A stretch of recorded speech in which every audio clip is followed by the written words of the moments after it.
Anyway, so during that duel, actually, Hey, you got the next Jack duel. oh, yeah, that's right. That was the only duel with Aki in this tournament. So during that duel, Yusei was actually trying to reach through to Aki to ease her up because she's very apprehensive. Aki, but She's very apprehensive to a lot of people because she assumes they all want to control her or like do harm to her. They're all gonna hurt her. All gonna hurt her or gonna use it for their own benefit. Say her, but yeah. So Yusei was trying. Say her for way too long. Yeah. Oh wow! Do I actually get the second one? That's what I just said. Well, I mean, I'm not objecting. Yeah. This is fun. It's because of that mock. So anyway, Crimson Dragon shit we haven't been talking about because we've been talking about a million other things. The Crimson Dragon tattoos fucking end up shuffling around like 3 times by the time the series ends. Really? I thought it was only like one shift. Or does one actually make its way out to Leo at some point? Leo gets something kind of, but the obvious one you'll remember is when Crow got one for no reason. He got the tail that originally belonged to Yusei, and Yusei was exchanged for the head. Oh, anyways, I just want to quickly point this out. This is part of the reason why I love Jack. Jack is kind of an archetypical Kaiba character that we see a lot, where he's like kind of antagonistic towards the main character, but he grows as a person. Jack here, he just wants an honorable duel where Rex is still kind of holding Yusei's friends hostage. Jack doesn't want any of that. Jack just wants to beat Yusei with no strings attached. Even at this point in the show, Jack is a fucking great character.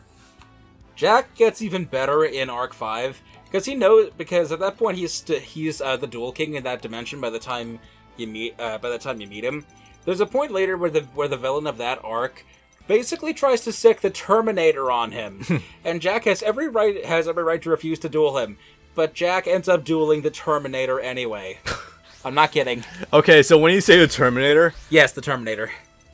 How so in relation to the Terminator? Hold on, I'm just gonna pull up a picture. It'll be easier that way. Okay. Anyway, I respect Jack's deck enough that I am going to be using Assault mode against him again.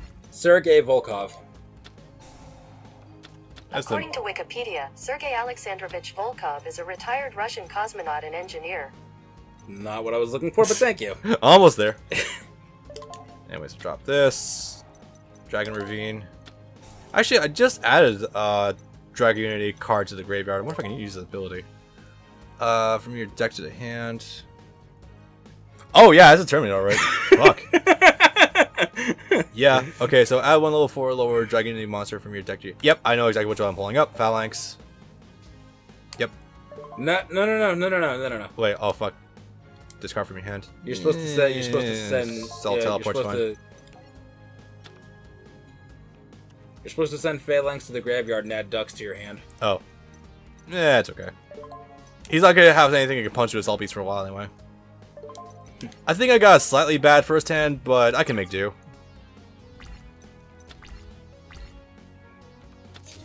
So the thing that's really funny, actually, is that Sergei the Terminator uses a bondage deck.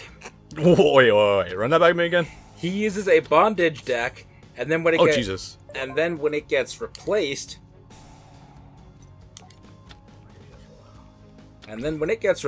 he ends up using Earthbounds. Earthbound Immortals. Earthbound Servants. Oh, still. Okay, there we go. Yeah, I think I kind of... Let me put this in perspective for you. Obelisk Force members? Jack Atlas. This character beat everyone he dueled ever, except for Jack. That's beautiful, actually. He lost to Jack, and he lost to Yuya, the main character. Anyway, you said... he beat Yuya. Oh, right. Sorry. Foolish Burial, Descend, Phalanx to the Graveyard. Let's see. And then Summon Ducks. Summon Ducks, then revive it.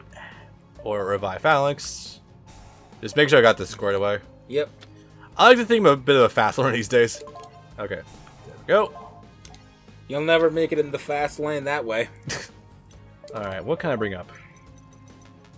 There is Xyz, but I'll probably go with Vajrayana. Probably should go with that. I'm pretty sure the J is pronounced like a J because because there's the things called Vajra. I remember that. Vajrayana. Let's see. What do you activate again? I think you can target phalanx again. Yes, you do. That's right. You can do it as many times as you want. God, just you only need a single phalanx in the graveyard. This is beautiful. I love this shit. Then go into Stardust. I can't do too much with it right now because I don't have Assault mode, but frankly, even Stardust's regular ability is fucking fantastic. Yep. I absolutely see now what you meant by even today, Stardust still sees competitive use. I'd actually say when given the chance to synchro into a level 8, unless you have Assault mode activate immediately, if you don't already have it, just go for Crystal Wing. Alright. Actually, like, even my RDA deck, the one I made, I still use Stardust Dragon a lot because it's, I think I might have explained to you what... No, I haven't explained to you what an option select is in fighting games, but, like, it's a pretty good option select when fighting against an opponent who has, like... If you suspect to have, like, Mirror Force or something, it's great for that. It's great for shutting down Raigeki and all that other stuff. That's a sad Yusei. Harpy's Feather Duster. I love screen caps from this fucking anime. Yeah. Actually, you know what? I probably don't have to worry about that, actually. Get rid of Phalanx. You don't need Phalanx anymore. Okay. If I pull up another Foolish Burial, that would be even better. Hey, Brandon? Yeah, I saw it. Yep. Well, actually, no. I can summon it, then I can bring up level 6. Just get rid of all of his shit. Just destroy everything. That wasn't. I thought that was right. I thought that was Raigeki. That was my bad. That's fine. You can still use Dragon Ravine's ability to discard Phalanx in order to get ducks to the hand. Ravine. Oh yeah, that's right. All right. So like one dragon from your deck to your choice one. Deck to your hand. Yes. Okay. So bring up another ducks. And then keep on synchroing, but this time make Crystal Wing instead. Okay. Oh yeah, the Fate Extra anime. I'm gonna be honest, it pains me I can't watch that yet. Why can't you watch it yet? Because I have to complete Fate Extra first. Oh. I know, Bob, you're being stupid. Just go watch Fate Extra. I want to, but I don't want to. I want to at least beat the game first. No. Activate Phalanx. What the hell is it? Activate Phalanx. Oh, fuck. It wasn't activated. I'm sorry. I honestly thought it was already in the field. I'm sorry about that. You weren't going to lose, but you just wouldn't have been able to get as much out of it. No. That's why I was pausing, because I was confused. I was like, wait, where the fuck's the level 6s? That explains that. Thank you for pointing it out. No problem. And then you Crystal. Yep. And I have to say, Crystal is one of the coolest looking cards I think I've ever seen. Let's take a look. One sec. By the way, I said this before, why I absolutely fucking love the first Yusei and Jack duel. This one's still pretty fucking good in its own right. I think it's probably the show stealer of this place. Oh my god, yes. She's the teacher that wants to get laid. It's great. Yep.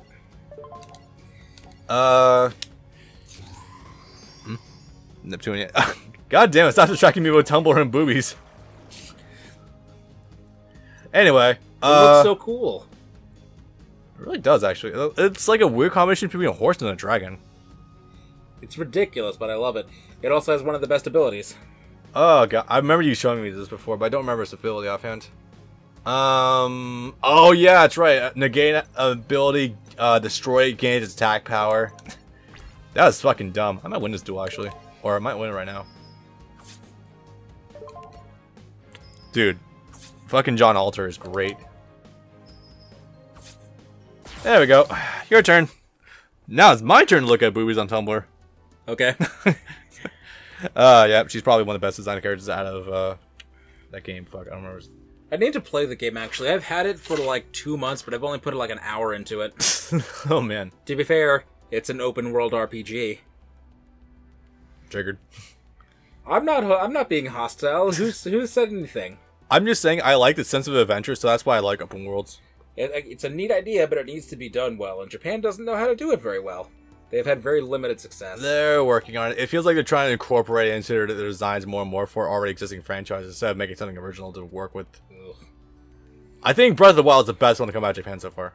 Okay, but the open world isn't what made Breath of the Wild good. Breath of the Wild was already a good game that had neat exploration stuff in it. I beg to disagree. I think that was actually one of the best parts of it. You could make a standard Zelda game and it would still be a good game for most part. Skyward Sword. Literally just copy paste Ocarina of Time. That would be Twilight Princess. I could talk about why I'm not that hot on Ocarina of Time, but I'll save that. You're the chap now. I don't know how you did it, but you're the chap now. I love his fucking spikes. How does he never get stuck in walls? Are you talking about the shoulders or the hair? Yes. Man, that one time he was in a fucking illusion for some reason where he was a dark signer. Oh, I'm amazed you never went like what the fuck to me about that, because I was waiting for it. I was waiting for it with bated breath. No. I knew about that in advance because while I was occasionally scanning Carly's Wikipedia or wiki page, I did see that once in a while, and it said it was illusions. I'm like, okay, that's fine. This fucking shit. Sayer is a fucking cunt. Yeah. Do you want to get into it now, or do you want to hold for the end, or at least hold? Oh, for Misty. Let's hold. You do dual Misty. Let's talk about that then. But let's open it with the obvious shit. Let's talk about it in bits and segments. First of all, he nearly murders Leo. He comes inches away from murdering Leo. Okay, so let's count the shit list for Sayer. 1, he kidnaps people. 2, he puts them into hazard situations against their will. 3, he electrocutes them. He does. 3, he is covertly raising an army of psychics to take over the world. 4, he's openly controlling fucking what it is against their will. You know what it just hit me. What? The Arcadia movement is the Church of Scientology. Yeah, because if you'll remember, Sayer said that Godwin couldn't make a move on him because he had way too much dirt on Godwin, so he could not make a move on him, no matter what Sayer did. Yeah, I guess this just goes to show that never trust anyone who's a leader of something called Arcadia. Arcades, Final Fantasy 12. Never trust that asshole. There's an Arcadia high school in Phoenix. I used to drive by it on the way to work. Fantastic. Oh yeah, I remember that place. I know that place. I know some friends came through there.